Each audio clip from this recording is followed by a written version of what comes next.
قرابت کا سلسلہ یوں بھی ہے کہ ام المومنین حضرت سیداتنا میمونہ رضی اللہ تعالیٰ عنہ یہ ان کی خالہ جان ہیں، اور آپ کی ولادت جو ہے وہ ہجرت سے 3 سال قبل ہوئی تھی، اور انہوں نے لڑکپن کا اپنا زمانہ جو ہے یہ نبی پاک صلی اللہ تعالیٰ علیہ وسلم کے ساتھ گزارا ہے، اور انہیں جو ہے وہ کیونکہ ان کی جو خالہ جان تھی نبی پاک صلی اللہ تعالیٰ علیہ وسلم کی جو ہے وہ زوجہ ہیں، زوجہ محترمہ ہیں، تو اب آپ یہ دیکھیں کہ اس کی وجہ سے وہ خاص شفقت بھی ان پہ رکھتی تھیں، اب یہ جو ہے وہ چلے جایا کرتے تھے اور وہیں جا کر جو ہے وہ آرام کیا کرتے تھے، ان کے گھر میں کبھی سو بھی جایا کرتے تھے، اور بارہا نبی پاک صلی اللہ تعالی وسلم کا قرب انہیں وہاں بھی نصیب ہوا، تو یوں جو ہے وہ نبی پاک صلی اللہ تعالی علیہ وسلم کی انہیں صحبت میسر آئی، اور احادیث مبارکہ جو آپ سے مروی ہیں وہ تقریباً 1660 کی اس کی تعداد ملتی ہے کہ آپ نے 1600 سے زائد احادیث مبارکہ نبی کریم صلی اللہ تعالی علیہ وسلم کی روایت فرمائی ہیں، اور حضرت عبداللہ بن عباس رضی اللہ تعالیٰ عنہ آپ کے لیے جو نبوی دعا ہے خصوصیت کے ساتھ اس کا تذکرہ، ہم جو ہے وہ آپ کی سیرت کا جہاں بھی تذکرہ پڑھتے ہیں وہاں یہ بات ضرور ملتی ہے کہ نبی کریم صلی اللہ تعالیٰ علیہ وسلم نے ان کے لیے خاص طور پہ دعا کی، اور ایسا لگتا ہے روایات کو پڑھ کر کہ متعدد مرتبہ جو ہے یہ دعا کی گئی ہے، کئی مواقع پر یہ دعا نبی کریم صلی اللہ تعالیٰ علیہ وسلم نے حضرت عبداللہ بن عباس رضی اللہ تعالیٰ عنہ کے لیے فرمائی۔ اچھا مہروز بھائی، اس میں ایک جو بنیادی چیز ہے ان کو دعا ملنے کے پیچھے جو اسباب ہیں ان میں جو ہے ان کا ادب نبوی بھی ہے، بارگاہ رسالت کا ادب بھی ہے، تو ایک مرتبہ یہ بیان کرتے ہیں کہ میں ام المومنین حضرت میمونہ رضی اللہ تعالی عنہا کے گھر پر سو رہا تھا، آرام کر رہا تھا کہ اتنے میں نبی کریم صلی اللہ تعالی علیہ وسلم تشریف لائے، اور آقا کریم علیہ السلام نے گھر پر آ کر بھی آپ نے جو ہے وہ چند رکعات نماز پڑھی، اور پھر آپ آرام فرما ہوئے، اور رات کے پچھلے پہر میں آپ بیدار ہوئے، اور پھر آپ صلی اللہ تعالی علیہ وسلم نے وضو کرنا چاہا، تو جب وضو کرنا چاہا تو پانی پہلے سے بھر کے رکھا ہوا تھا، تو نبی پاک صلی اللہ تعالی علیہ وسلم نے یہ پوچھا کہ یہ پانی کس نے بھر کے رکھا ہے، تو ام المومنین نے عرض کی کہ یہ حضرت عبداللہ بن عباس نے رکھا ہے، تو نبی پاک صلی اللہ تعالی علیہ وسلم کو ان کا یہ ادب کرنا پسند آیا، تو ان کے لیے جو اس وقت لبہائے مصطفیٰ صلی اللہ تعالی علیہ وسلم پر یہ دعا جاری ہوئی، اللہم فقہ فی الدین وعلمہ التاویل، کہ اے اللہ اسے دین کی سمجھ عطا کر دے اور اسے قرآن کی تفسیر کا علم عطا کر دے، تو یہ دعائے نبوی ان کے حق میں قبول ہوئی، اور آپ نے قرآن مجید کی تفسیر بہت زیادہ بیان فرمائی، اور حضرت عبداللہ بن عباس رضی اللہ تعالیٰ عنہ کے لیے جو دعا ہے، ایک تو یہ موقع ملتا ہے، اور دوسرا یہ ہے کہ اس وقت آپ رات کے پہر میں نبی پاک صلی اللہ تعالیٰ علیہ وسلم کے ساتھ کھڑے ہو کر آپ بھی کھڑے ہو گئے۔ اچھا، یہ نبی پاک علیہ السلام نے وضو فرمایا نا، تو وضو کرنے کے بعد جو پانی بچا ہوا تھا میروز بھائی، وہ آقا کریم علیہ السلام نے کھڑے ہو کر نوش فرمایا، اور اس کے بعد جو ہے نبی پاک علیہ السلام نے جو ہے وہ نفل پڑھنا شروع کر دی ہے۔ اب حضرت عبداللہ بن عباس کہتے ہیں میں نے کہا کہ میں بھی ایسے کروں گا، کہ میں بھی جو ہے وہ وضو کروں گا، اور جو پانی بچے گا وہ کھڑا ہو کر پیوں گا۔ مدنی چینل کے ناظرین کو یہ بھی عرض کر دیں کہ آب زمزم اور وضو کا پانی جبکہ چھوٹے کسی برتن میں وضو کیا ہو بچ جائے تو اس سے کھڑے ہو کر پینا یہ سنت سے ثابت ہے، اور یہ جو دو پانی ہیں ان کے بارے میں فرمایا کہ ان کو کھڑے ہو کر پیا جائے، اور اس کو کھڑے ہو کر پینا مستحب ہے نبی پاک علیہ السلام کا وضو کا بچا ہوا پانی، اور دوسرا جو ہے آب زمزم۔ تو خیر انہوں نے ایسا ہی کیا، اب اس کے بعد یہ کھڑے ہوئے اور نبی پاک صلی اللہ تعالی علیہ وسلم کے بالکل پیچھے کھڑے ہو گئے۔ نبی پاک علیہ السلام نے ان کو اشارہ کیا اور آگے اپنی جو ہے وہ دائیں جانب آنے کا کہا۔ ایک روایت میں ہے کہ یہ آ گئے، اور بعض روایت میں کہ یہ پیچھے رہے، اور بعض روایت میں کہ آگے تو آئے لیکن پھر پیچھے ہٹ گئے۔ اب جب نبی پاک صلی اللہ تعالی وسلم نے نماز مکمل کی تو حضور نے ان سے پوچھا کہ میں نے تمہیں آگے کیا تھا، پیچھے پھر کیوں چلے گئے؟ عرض کی یا رسول اللہ صلی اللہ تعالی وسلم، میرے دل میں جو آپ کی تعظیم اور آپ کا احترام ہے اس کا تقاضا یہی ہے کہ میں پیچھے کھڑا رہوں، کیا رسول اللہ کے ساتھ کھڑا کوئی ہو سکتا ہے؟ اللہ اکبر۔ تو یہ جب انہوں نے عرض کیا نا تو اب نبی پاک صلی اللہ تعالی وسلم نے ان کو یوں دعا دی، یا اللہ ابن عباس کو عبداللہ بن عباس کو علم اور حکمت عطا فرما. اور 68 ہجری میں آپ کا وصال ملتا ہے کہ آپ کا وصال ہوا، اور وصال بھی با کمال تھا. ایک راوی اس کے جو ہے وہ یہ بیان کرتے ہیں کہ ہم آپ کے جنازے میں شریک تھے، اور ہم نے دیکھا جب بالکل کفن پہنا کر آپ کو تیار کر دیا گیا تو فرماتے ہیں راوی کہتے ہیں جنہوں نے دیکھا، وہ کہتے ہیں کہ ہم نے دیکھا کہ ایک سفید پرندہ کہیں سے آیا اور آپ کے کفن میں داخل ہو گیا. ہم نے بہت تلاش کیا، وہ نہ ملا. اور پھر ایک اور ہم نے عجیب و غریب بات یہ دیکھی کہ جب آپ کی جو ہے وہ اینٹیں جو تھی قبر انور پر جو تھی، سلوب جو ہم کہتے ہیں، وہ لگا کر برابر کر دی گئیں، تو غیب سے آواز آئی، یا ایتھا النفس المطمئنہ ارجعی الی ربک راضیۃ مرضیہ فادخلی فی عبادی وادخلی جنتی. کہنے والا تو نظر نہیں آ رہا تھا، لیکن یہ آیت مبارکہ کی ہم نے آواز سنی کہ اے اطمینان والی جان، اپنے رب کی طرف آ جا، اس شان سے کہ اللہ تجھ سے راضی ہے اور تو اس سے راضی ہے، اور میری جنت میں آ جا، میرے بندوں میں داخل ہو جا. یہ ان کا مختصر سا جو ہے نا وہ. مجھے امید ہے کہ آج کا جو پروگرام ہوگا بڑا دلچسپ بھی ہوگا اور علمی حوالے سے بھی مضبوطی ہوگی، اور اللہ نے چاہا تو آپ کو عشق کے سہانے سے جو ہے واقعات آپ کو سننے کو ملیں گے. ابھی جو آپ نے آصف بات بیان کی، ظاہر سی بات ہے، یہ مطلب ایسی باتیں ہیں صحابہ اکرام عالم رضوان کے کئی واقعات ادب پر، تعظیم پر مشتمل ہے، محبت پر مشتمل ہے.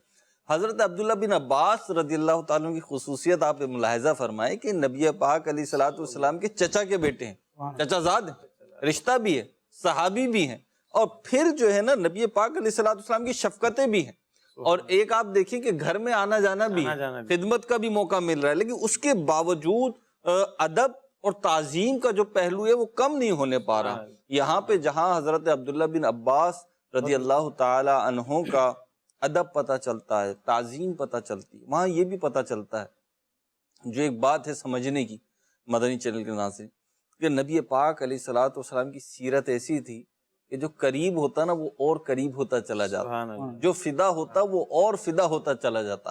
ایسا نہیں تھا. آج ہم دیکھتے ہیں کہ بعض اوقات ہم کسی کے قریب ہو جاتے ہیں، آپ کسی کے قریب ہو جاتے ہیں، جناب یہ بڑے اچھے لگتے ہیں، قریب ہوئے تو پھر جو ہے نا کچھ کمزوریاں نظر آنا شروع ہو گئے راشد بھائی، اور پھر وہ دوری ہو جاتی ہے. لیکن نبی پاک علیہ الصلوۃ والسلام پہ قربان جائیے، ان کی زندگی تو نمونہ عمل ہے. لقد کان لکم فی رسول اللہ اسوۃ حسنہ کا مژدہ قرآن نے مومنوں کو دیا ہے، حکم دیا ہے قرآن نے مومنوں کو کہ نبی پاک علیہ الصلوۃ والسلام کی زندگی جو تمہارے لیے نمونہ عمل ہے. ایک کاش کہ ہم اس میں سے یہ مدنی پھول لیں کہ ہمارے پاس بھی جو آئے وہ ہم سے بدظن ہو کے نہ جائے، بلکہ وہ ہمارے اخلاق سے مطمئن ہو. اور یہ سارے کام اس لیے نہ ہو کہ وہ مطمئن، بلکہ اس لیے کہ میں اپنے رب کی بارگاہ میں سرخرو ہو جاؤں. دوسری بات یہ کہ جو چھوٹوں کو سمجھنے کی ہے کہ بڑے چاہے جتنی شفقتیں کریں، بڑے چاہے جتنا مان دیں، چھوٹوں کو اپنی لائن جو ہے وہ کراس نہیں کرنی چاہیے. ان کی جو باؤنڈری ہے وہ اس باؤنڈری کے اندر رہیں. بعض اوقات تعلقات میں نا ہمواری کی ایک وجہ یہ ہوتی ہے کہ بڑے شفقت کر رہے ہوتے ہیں. اب بڑے چاہے عمر کے اعتبار سے ہوں، چاہے منصب کے اعتبار سے ہوں، چاہے رشتے کے اعتبار سے ہوں، چاہے علم کے اعتبار سے ہوں، چاہے کسی اور اعتبار سے ہوں. اب وہ بڑے شفقت کر رہے ہیں، وہ مان دے رہے ہیں، تو چھوٹے بعض اوقات جو ہے ٹانگیں پسار لیتے ہیں، ٹانگیں ہی پھیلا لیتے ہیں جناب. تو پھر جو ہے نا وہ پھر مزیدار ماحول نہیں رہتا. تو ہمیں بہرحال ان دونوں قیود کے اندر رہنا چاہیے. راشد بھائی کی طرف بڑھتا ہوں. راشد بھائی اتنی پیاری پیاری دعائیں نبی پاک علیہ الصلوۃ والسلام نے ان کو دیں، اور اسی وجہ سے ان کا علمی مقام جو ہے وہ بھی بڑا بلند ہے. اس میں یقیناً نبی پاک علیہ الصلوۃ والسلام کی دعاؤں کا وافر حصہ ہے. انہیں علم کا بحر بے کرا کہا جاتا تھا کہ ایسا سمندر ہے علم کا جس کا جو ہے کوئی کنارہ نہیں ہے. ایسا ان کا لقب تھا، ان کو کہا جاتا تھا. ان کی علمی مقام کیا تھا؟ بسم اللہ الرحمن الرحیم. ماشاءاللہ آصف بھائی نے ابتدا میں ان کا تعارف بیان فرمایا. حضرت سیدنا عبداللہ ابن عباس رضی اللہ تعالیٰ عنہ جو صحابی ابن صحابی ہیں، مولا علی کے بھی کزن ہیں، پیارے آقا علیہ الصلوۃ والسلام کے بھی چچا زاد بھائی ہیں. یعنی چاروں طرف سے رحمتوں اور برکتوں کا ان کے گرد حصار ہے. رب تبارک و تعالیٰ نے ان کو چھوٹی سی عمر ہی میں اتنا مقام عطا فرما دیا. آپ اندازہ لگائیں کہ نبی کریم علیہ الصلوۃ والسلام کے ہجرت مدینہ سے صرف 3 سال پہلے شعب ابی طالب میں ان کی ولادت ہوئی، اور پیارے آقا علیہ الصلوۃ والسلام نے جب دنیا سے وصال فرمایا، پردہ فرمایا، تو آپ رضی اللہ تعالیٰ عنہ کی عمر، حضرت ابن عباس رضی اللہ تعالیٰ عنہما کی عمر صرف 13 سال تھی. 13 سال کے نوجوان تھے، لیکن انہوں نے دعائے مصطفیٰ اور صحبت مصطفیٰ اور آداب مصطفیٰ کی کیسی برکات پائیں کہ پیارے آقا علیہ الصلوۃ والسلام کی دعا کا ثمرہ یوں ظاہر ہوا کہ صحابہ کرام میں بھی آپ کا ایک علمی مقام تھا، ایک علمی وجاہت تھی، اور آپ سلطان المفسرین، رئیس المفسرین اور حبر الامہ کے بلند القابات سے صحابہ کرام میں بھی پہچانے جاتے تھے۔ اسی طرح آپ کی ایک کنیت، ایک تو آپ کی کنیت ابو العباس ہے، یعنی حضرت ابن عباس کے بیٹے بھی ہیں، ابن عباس بھی ہیں، ابو العباس بھی ہیں، اور اسی طرح آپ کی ایک کنیت ہے ابو الخلفاء، کیونکہ شاہان بنو عباس کا جو ایک پورا سلسلہ رہا ہے تو جتنے بھی بادشاہ تھے وہ انہی کی نسل سے تھے، اسی لیے ان کو ابو الخلفاء کہا جاتا ہے، خلفاء کے والد۔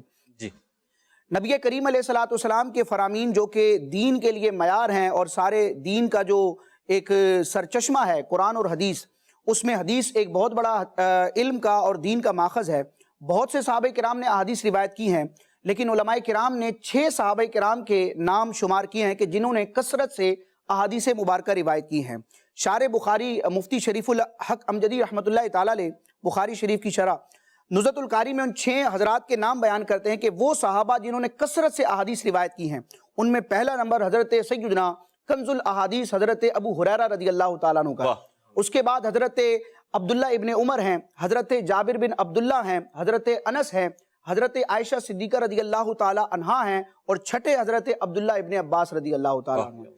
اسی طرح علمی دنیا میں دیکھا جائے ویسے تو صحابہ کرام میں عبداللہ نام کے کئی صحابی تھے، بڑا خوبصورت نام ہے، احادیث مبارکہ میں اس کی فضیلتوں کو بھی بیان کیا گیا کہ اللہ کی بارگاہ میں سب سے افضل اور محمود نام جو ہے عبداللہ اور عبد الرحمن ہے۔ تو عبداللہ نام کے درجنوں صحابہ موجود ہیں، لیکن 4 صحابہ ایسے ہیں کہ جو علمی اعتبار سے ایک خاص مقام رکھتے ہیں، اور امت کے علماء اور مجتہدین نے ان کی بیان کردہ روایات اور احادیث اور ان کی بیان کردہ دینی تشریحات سے استفادہ کیا اور علم فقہ کو ترتیب دیا۔ سبحان اللہ۔ تو اس اعتبار سے فقہائے کرام ایک اصطلاح، ایک ٹرمینالوجی استعمال کرتے ہیں، عبادلہ اربعہ، عبادلہ اربعہ یعنی کہ 4 عبداللہ۔ یہ کون ہیں؟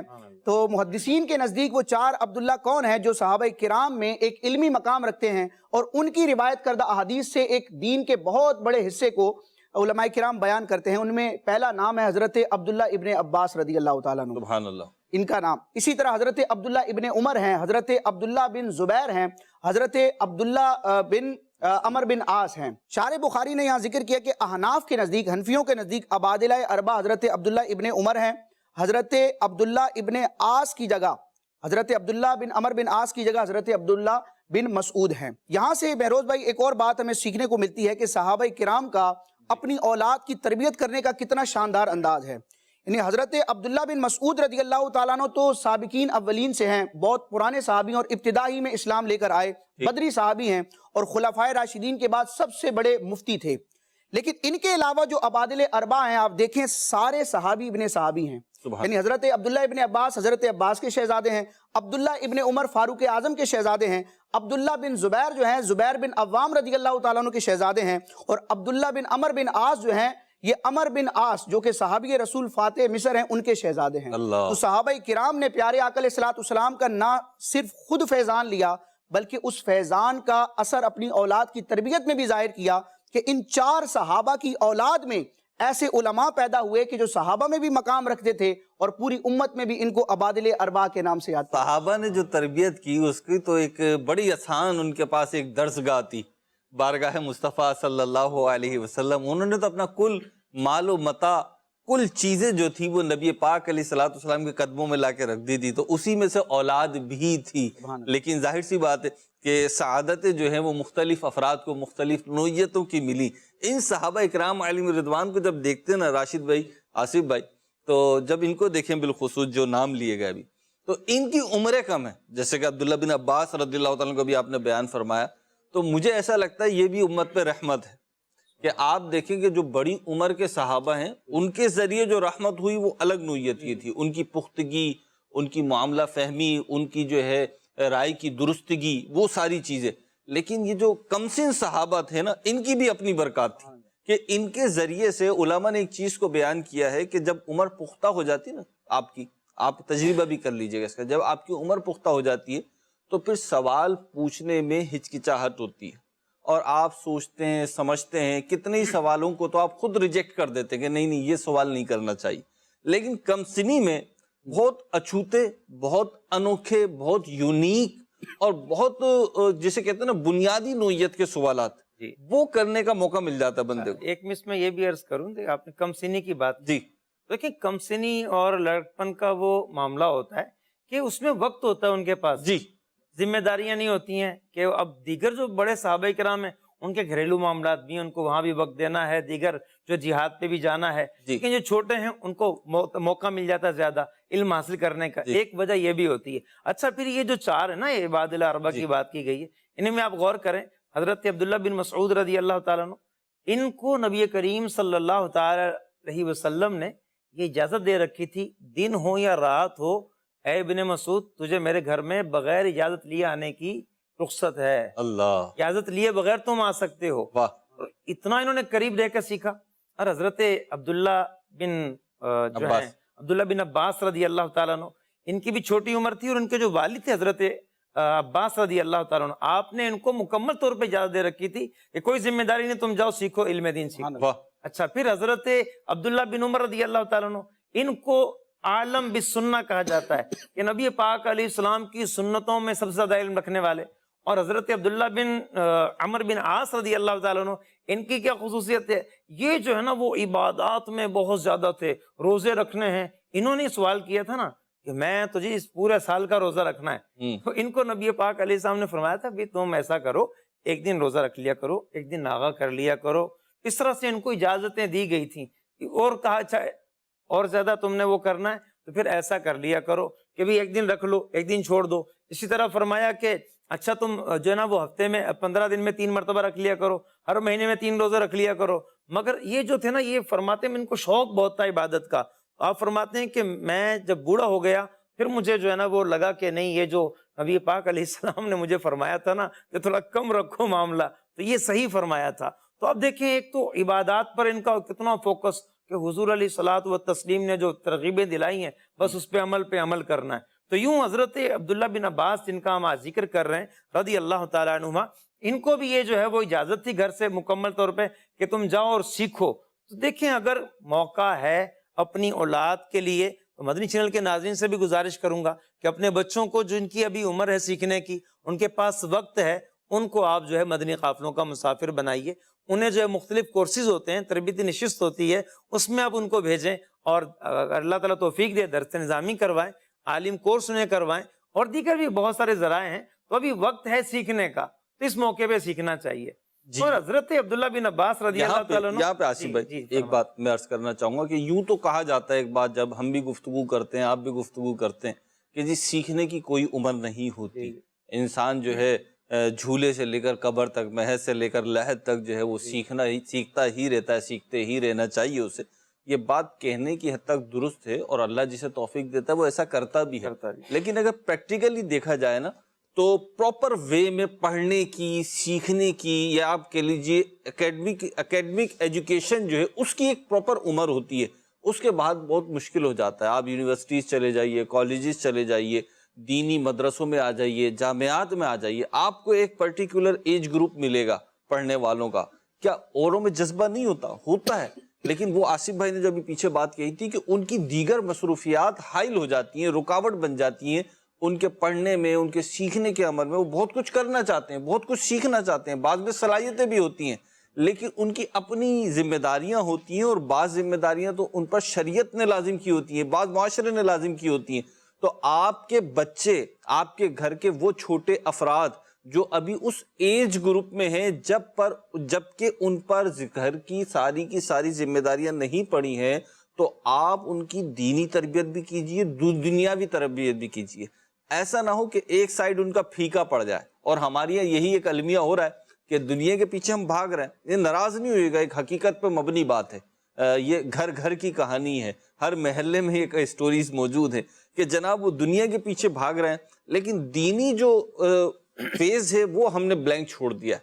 ایسا نہیں ہونا چاہیے. اللہ کی رحمت ہے، ہم جس دور میں زندہ ہیں اس دور میں دعوت اسلامی موجود ہے. ہمیں بھی ایک ایسا ماحول میسر ہے کہ جہاں پہ ہم نہ صرف اپنے گھر والوں کی اور اپنے بچوں کی ایک بہترین تربیت کروا سکتے ہیں. اس میں ہمارا رول بہت کم رہ جاتا ہے.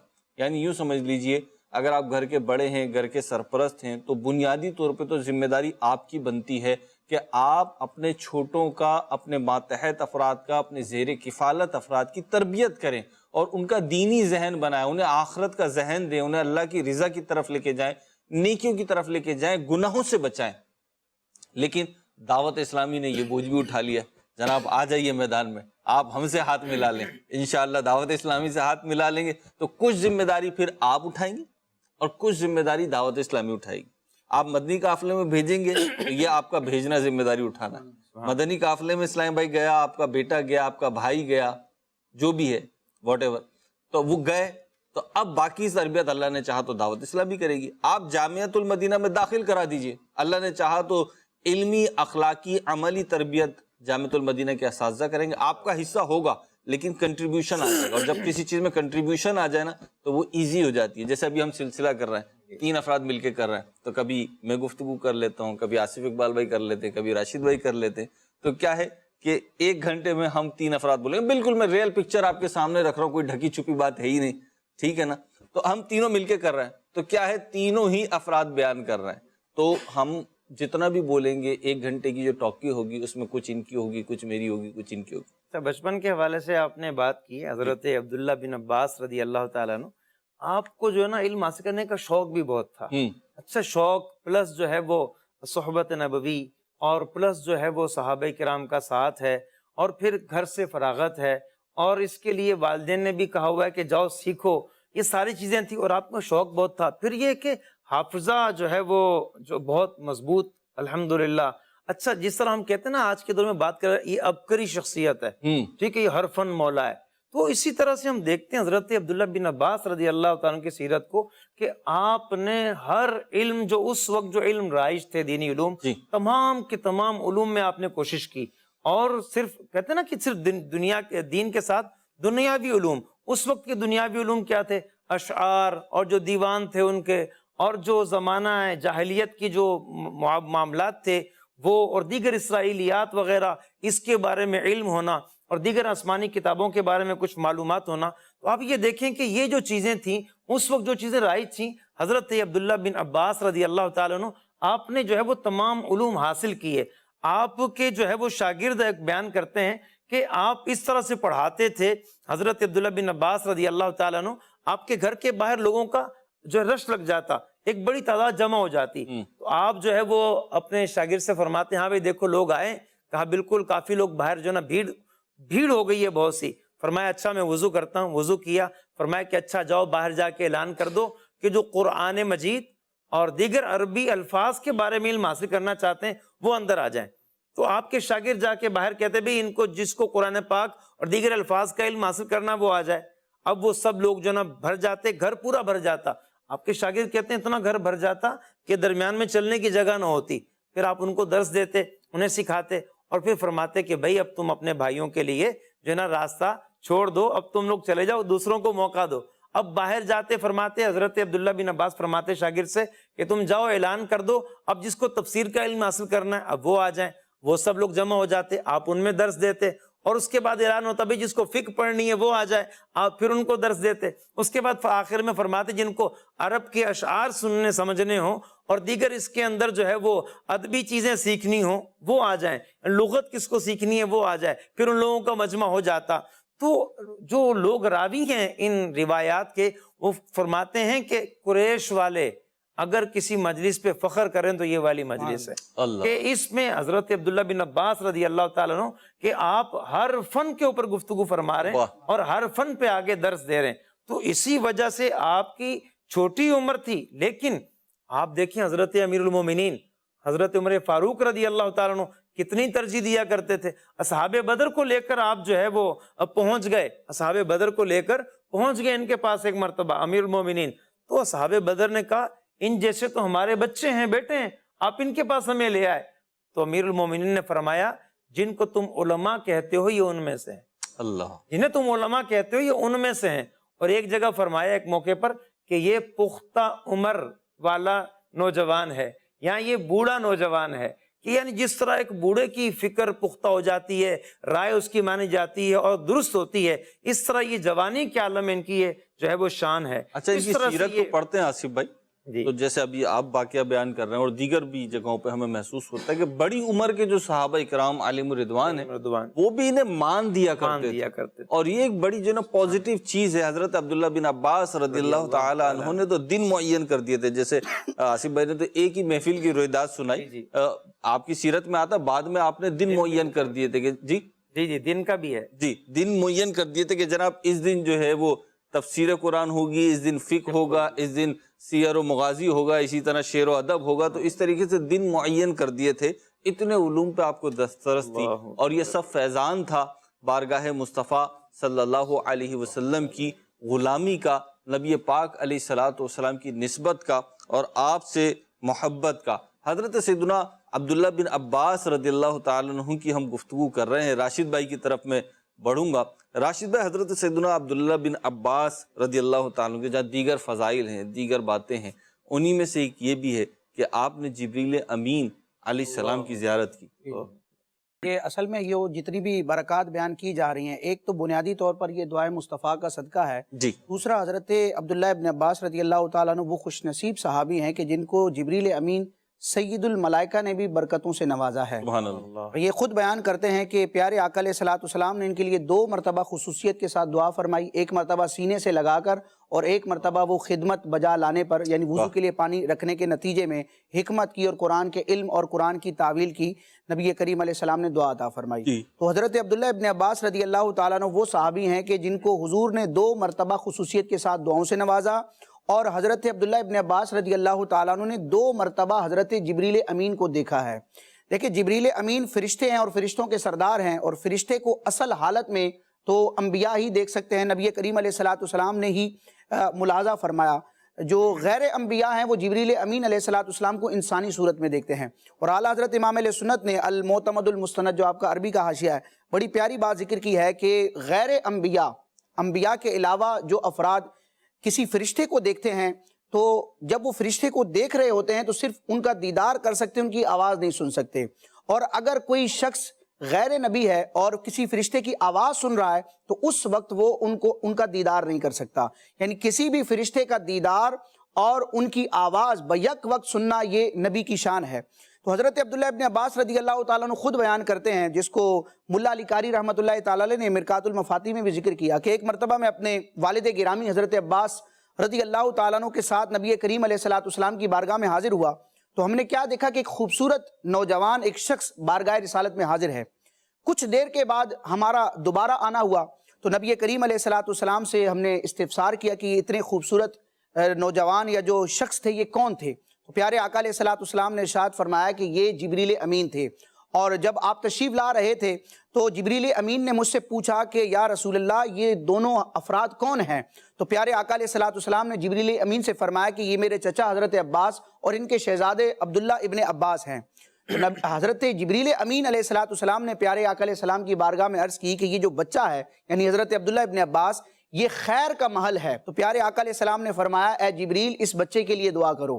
روایتوں میں آتا ہے کہ حضرت جبریل امین علیہ الصلوۃ والسلام نے حضرت عبداللہ ابن عباس رضی اللہ تعالیٰ عنہ کے لیے برکت کی دعا فرمائی۔ تو ان کو جو صدقہ ملا اور ایک فیضان ملا اس میں جبریل امین کی دعاؤں کا بھی حصہ ہے۔ اسی طرح ایک مرتبہ یہ بارگاہ رسالت میں حاضر ہوئے تو حضرت دحیہ کلبی جو حضور کے صحابی ہیں اور بڑے خوبصورت صحابی ہیں، جبریل امین اکثر انہی کے حلیے میں بارگاہ رسالت میں حاضر ہوتے تھے۔ تو حضرت دحیہ کلبی رضی اللہ تعالیٰ عنہ کے سراپے میں یعنی ان کی صورت میں حضرت جبریل امین بارگاہ رسالت میں حاضر تھے۔ تو نبی کریم علیہ الصلوۃ والسلام نے ان کے جانے کے بعد حضرت عبداللہ ابن عباس رضی اللہ تعالیٰ عنہ کو ارشاد فرمایا کہ یہ جبریل تھے، اور اتفاقاً حضرت عبداللہ ابن عباس رضی اللہ تعالیٰ عنہ نے اس وقت انہیں سلام نہ کیا تھا اتفاقاً۔ تو پیارے آقا علیہ السلام نے پوچھا کہ اے عبداللہ ابن عباس تمہیں سلام کرنے سے کس چیز نے روکا تھا؟ کیونکہ جبریل نے مجھے کہا کہ اگر یہ سلام کرتے تو میں انہیں بڑے خوبصورت انداز میں جواب دیتا۔ تو یہ حضرت عبداللہ ابن عباس رضی اللہ تعالیٰ عنہ کا فیضان ہے اور آپ کا کمال ہے کہ آپ کو جبریل امین نے اپنی دعاؤں سے نوازا۔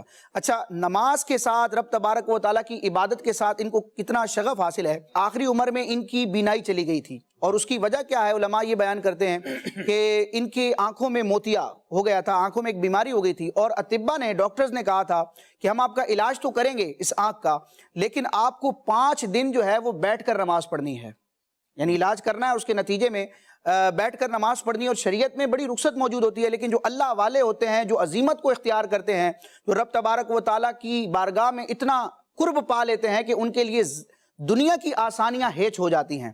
تو حضرت عبداللہ ابن عباس نے فرمایا کہ 5 دن تو بہت ہے، میں تو 1 رکعت بھی بیٹھ کر اور اس انداز میں نہیں پڑھ سکتا، میں نماز کی قربانی نہیں دوں گا.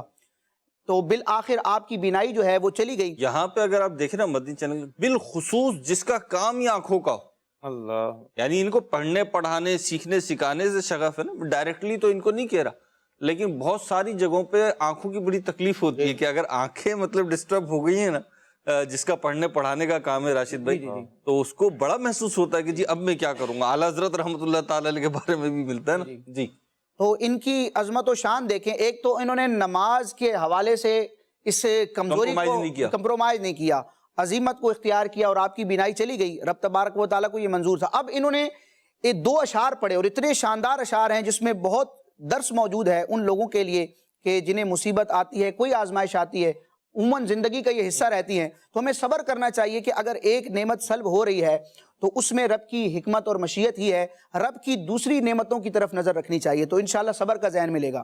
حضرت عبداللہ ابن عباس رضی اللہ تعالیٰ عنہ نے بینائی کے چلے جانے پر یہ 2 اشعار پڑھے جن کا میں ترجمہ ذکر کروں گا کہ اللہ نے میری آنکھوں کی روشنی لے لی تو کیا ہوا، اس کے بدلے میری زبان اور میرا دل روشن ہے. ایمان کی دولت تو ہے، ایمان کی روشنی سے میرا دل منور ہے. فرمایا میرا دل صاف ستھرا اور میرا دماغ فساد سے خالی ہے.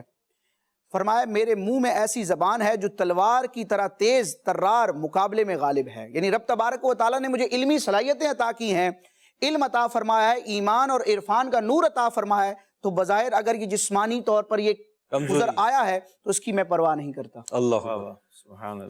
تکالیف پر صبر کرنا یہ اللہ والوں کا معمول ہوتا ہے. حضرت سیدنا عبداللہ بن عباس رضی اللہ تعالیٰ عنہ کا ہم نے سنا، آپ ہی سے منقول ہے کہ تکلیفیں دور کیسے ہوتی ہیں.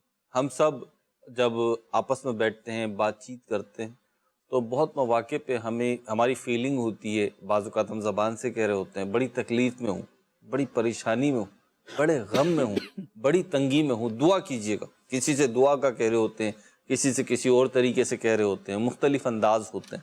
ابھی جو تکلیف آتی ہیں یہ دور ہوں گی کیسے؟ سوال ہے نا ایک، تو اس کا جواب چاہیے.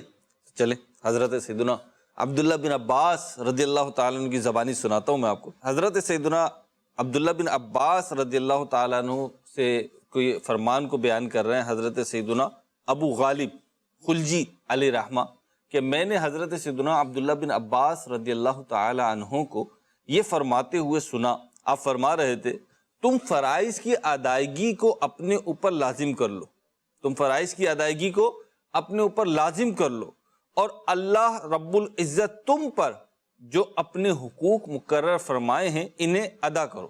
اللہ تعالیٰ نے تم پر جو حقوق لازم فرمائے ہیں، فرض فرمائے ہیں، ان کو ادا کرو، اور اس پر اسی سے مدد طلب کرو، کیونکہ پروردگار ہی جب کسی بندے میں صدق نیت، جب پروردگار اللہ رب العالمین کسی بندے میں صدق نیت یعنی نیت کی سچائی اور ثواب کی طلب دیکھتا ہے تو اس کی تکلیف دور فرما دیتا ہے، اور وہ مالک جو چاہے کرتا ہے.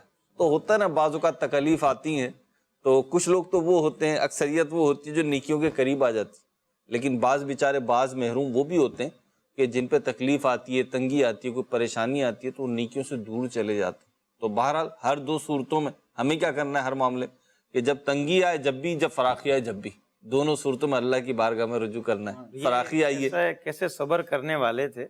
ابھی تذکرہ ہوا نا کہ تنگی یعنی کہ کسی نے اذیت دی ہے تو آپ صبر کرتے ہیں، تکلیف آتی ہے تو اس پہ بھی آپ نے صبر کا مظاہرہ کیا. اچھا صرف یہ نہیں کہ جسم میں تکلیف آئی ہے تو صبر کر رہے ہیں، کوئی ان کے دل کو بھی تکلیف پہنچاتا ہے اس پہ بھی صبر کرتے ہیں، روحانی اذیت، اور آگے سے روحانی اذیت جس کو کہتے ہیں اس کے بعد اچھا اس شخص کو بھی آگے سے جواب کیا دیتے ہیں.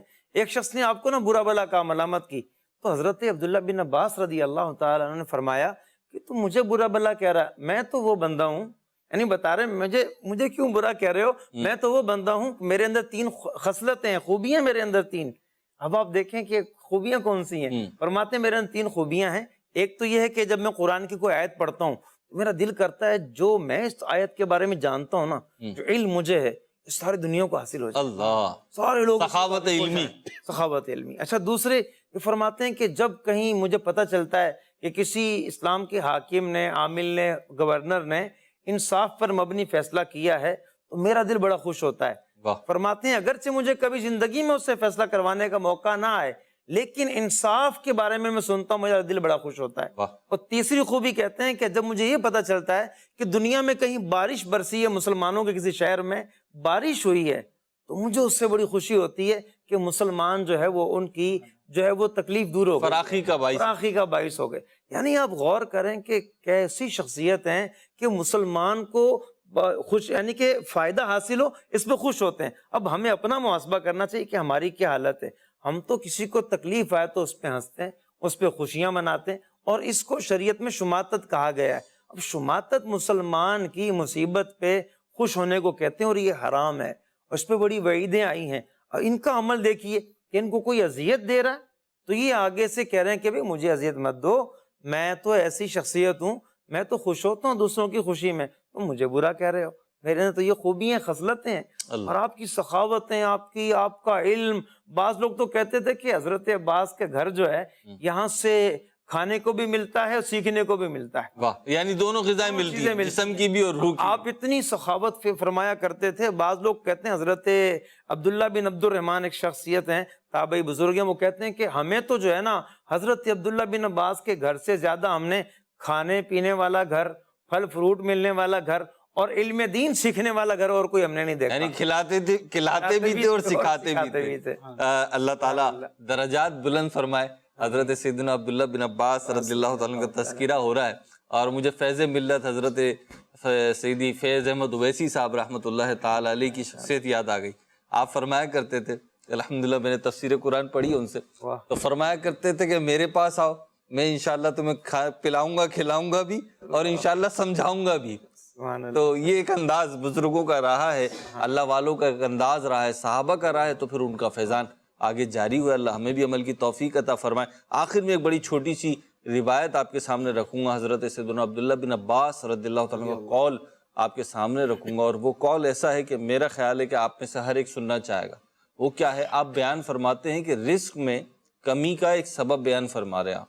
رزق میں کمی ہے، اس کا رونا رویا جاتا ہے، اس کی شکایتیں کی جاتی ہیں کہ جی رزق میں کمی ہو گئی ہے، رزق میں تنگی ہو گئی ہے، تو اس کا ایک سبب بیان کرتے ہوئے آپ ارشاد فرماتے ہیں، فرمایا کہ بلا شبہ اللہ تعالی نے ہر مومن اور فاسق کا رزق لکھ دیا ہے، پس اگر وہ رزق حلال ملنے تک صبر کرے تو اللہ تعالی اسے عطا فرماتا ہے، اور اگر بے صبری سے کام لے اور حرام کی طرف قدم بڑھا دے تو اللہ تعالیٰ اس کے رزق حلال میں کمی فرما دیتا ہے۔ تو رزق میں کمی کا ایک سبب یہ بھی اللہ تعالیٰ ہمیں ثابت قدم رکھے، جو ہمارے مقدر میں ہے، ہماری کوششوں کے ذریعے سے، اس کی رحمت کے ذریعے سے ہمیں رزق حلال عطا فرمائے، لقمہ حرام سے، ذرہ حرام سے، کھانے سے، کمانے سے، کھلانے سے محفوظ فرمائے۔ مدنی چینل دیکھتے رہیے، صحابہ اکرام علیہم الرضوان، اہل بیت اطہار کی محبتوں کے جام پیتے رہیے۔ صلو علی الحبیب صلی اللہ تعالی علی محمد صلی اللہ تعالی علیہ وسلم۔